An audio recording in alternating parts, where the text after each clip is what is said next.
about something pretty important, especially for veterans. It's the Foreign Medical Program that's given through the Veterans Affairs. So I didn't really know about this. Just so happens that when I went back to the States recently, I had an appointment and I talked to my doctor about getting care overseas, and options I had for getting service-connected medical care overseas, and what my options, where I could go.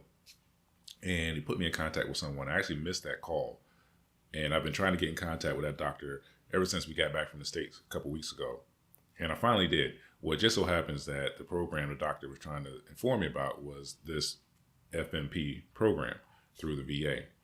So coincidentally, the VA put out an email. If you're signed up with the VA's newsletter, you'll get these emails about certain things. And this video was in that newsletter. And a friend of ours, actually, before I even started email, a friend of ours told me about this video because I guess she got the same email. And thanks, Steph. So I took a look at it, and it's some really good information.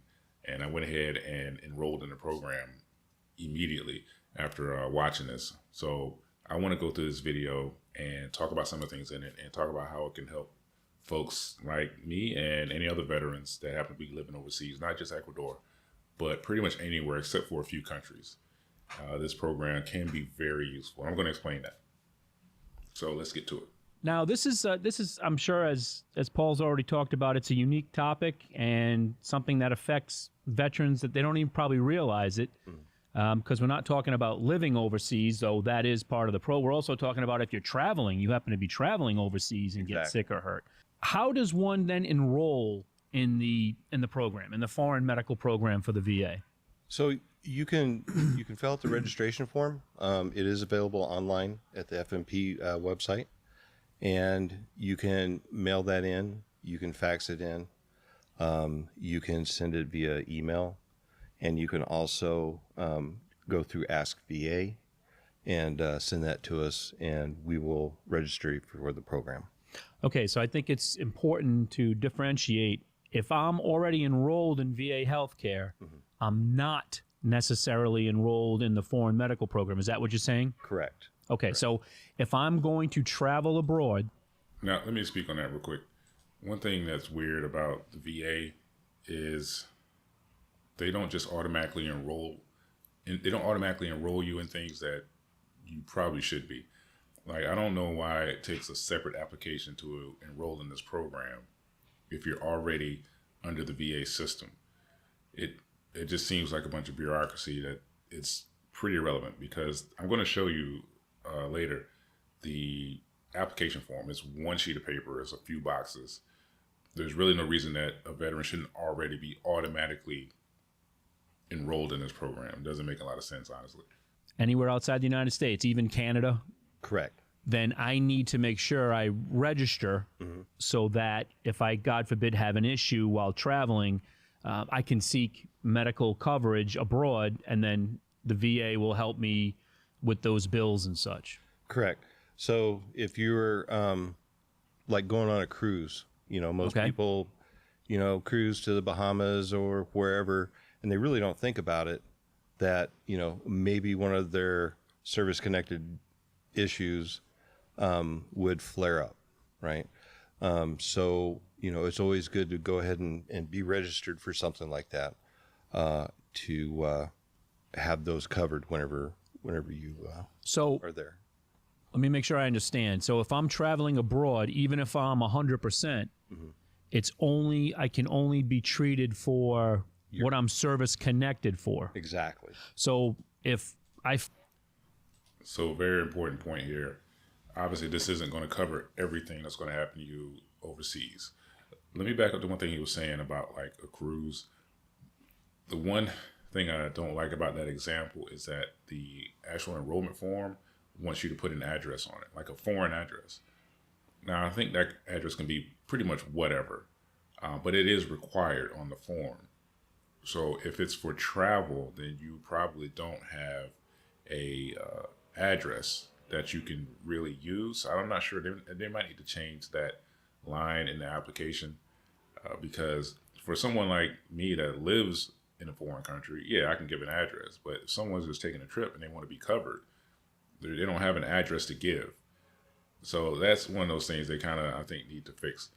The other thing is, yeah, you can't expect them to cover issues that aren't part of your service connection. So even if it's 0% service connection for something, if you have an accident or an illness or something that happens to you overseas, you can make a claim based on that particular service connected disability.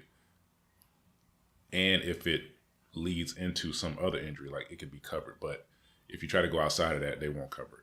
I fall down the gangway stairs on the cruise ship and break my leg, and I have no service connection for any leg or ankle or anything, then the foreign medical program is not going to help me out as a veteran. Correct.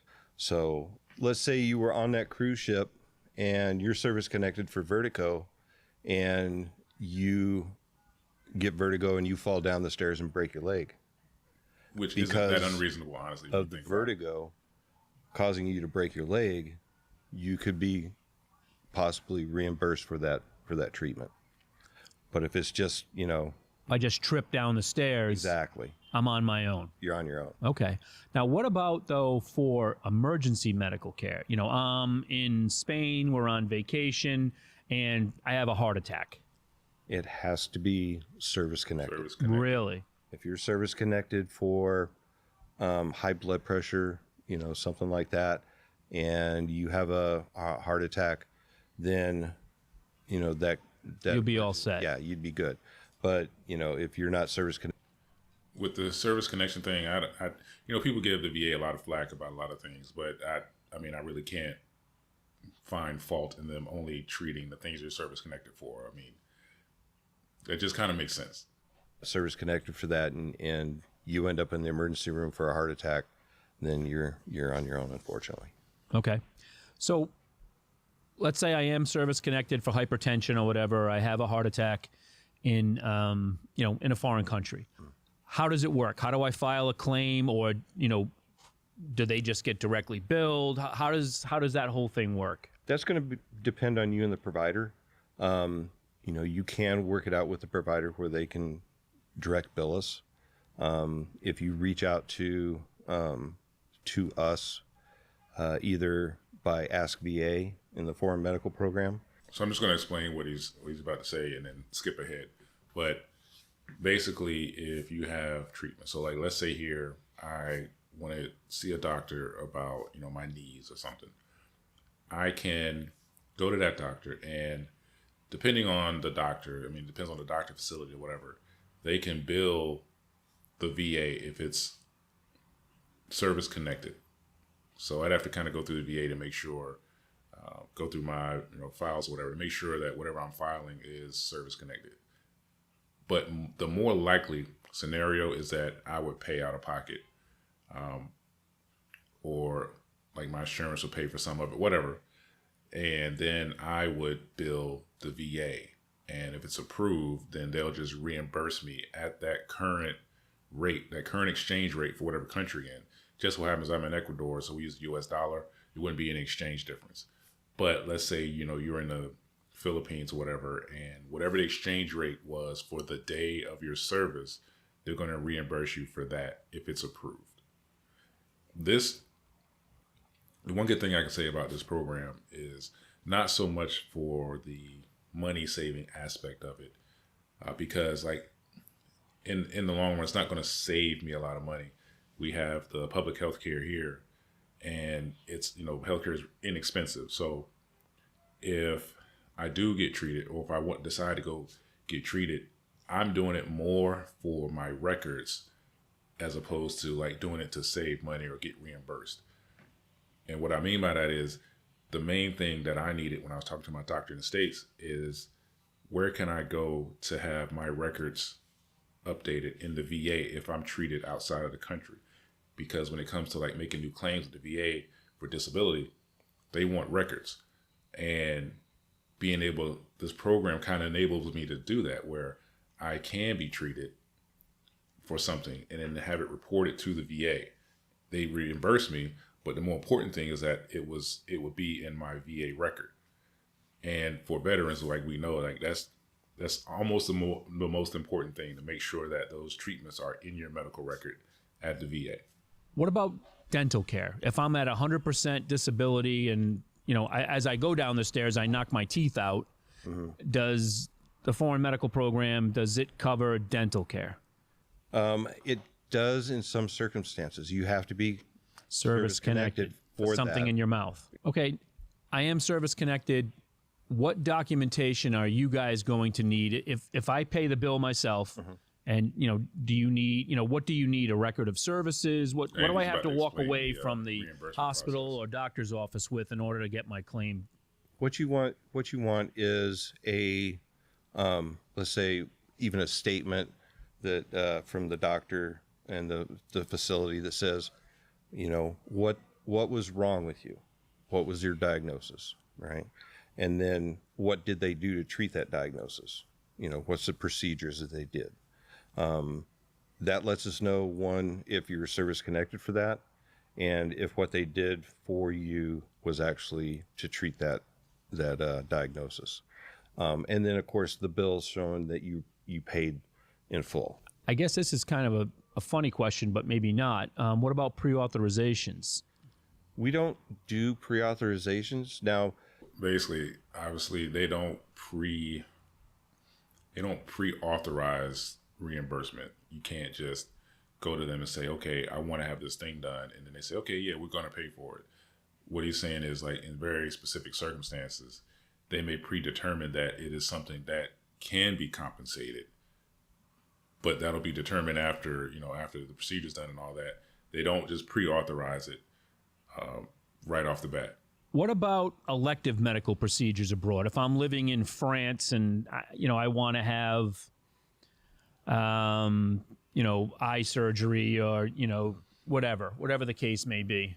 It has to be because of a service-connected condition. Once again, everything comes back to being service-connected. Okay. So let's say, for an example, you're 0% service-connected for a scar, and you want to do something to remove that scar, right? You want to have an elective surgery to make yourself look better or, have more self-confidence, whatever.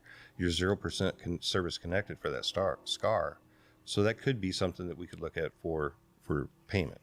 And when you register for the program, we send you a letter that says, here's what you are service connected for.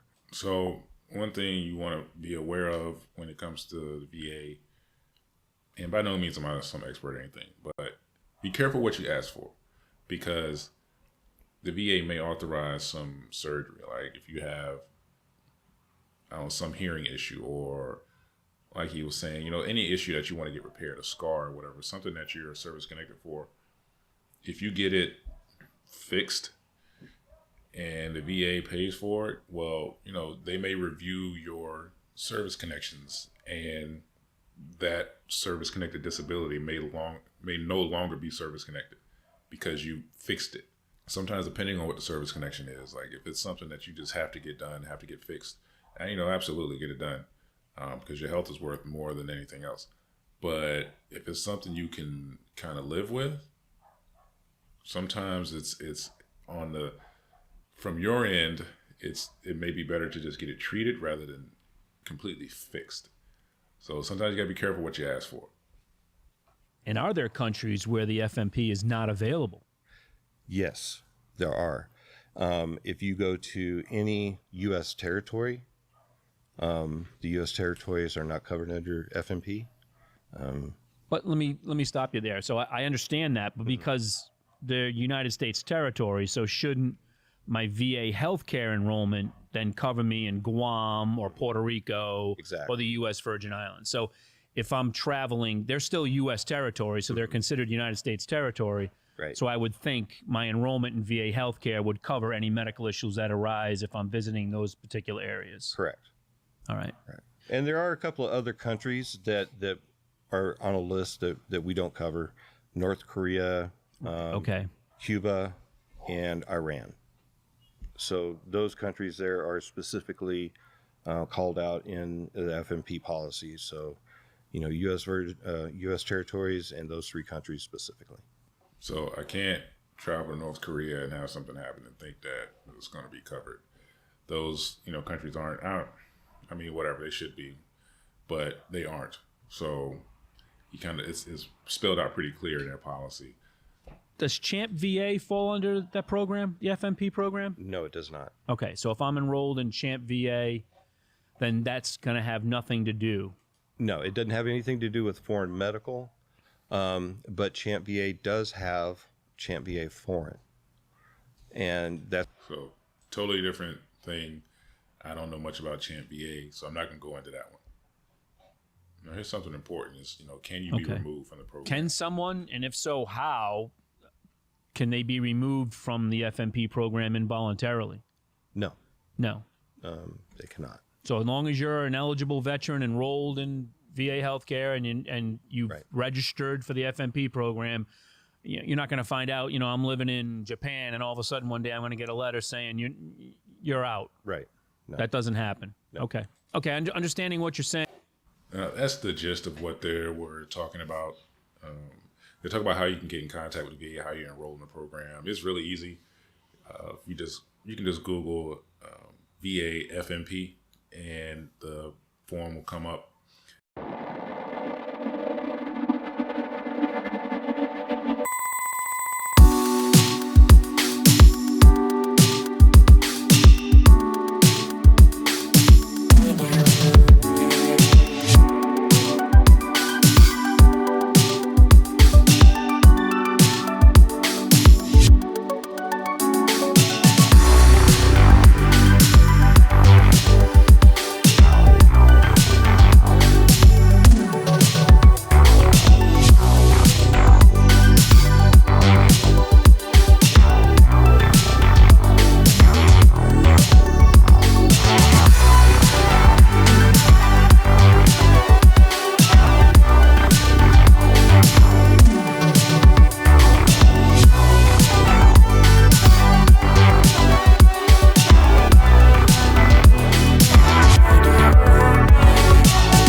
So if you are a veteran and you aren't, for whatever reason, if you're a disabled veteran, you're already enrolled in like My Health eVet and VA.gov.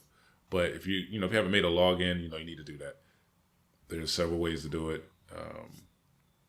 But make sure you get a login, because when you go through the but the VA FMP, it actually goes to VA.gov. So you can log in. You don't have to, honestly, but the form is there. The form is there for you to download. And like you said, you can email it, fax it, or mail it. Now, I'm glad there's an email option, because I had to fill it out here. I actually sent it to my parents in the States. I actually asked them to fax it, because with things like that, I prefer to have it faxed.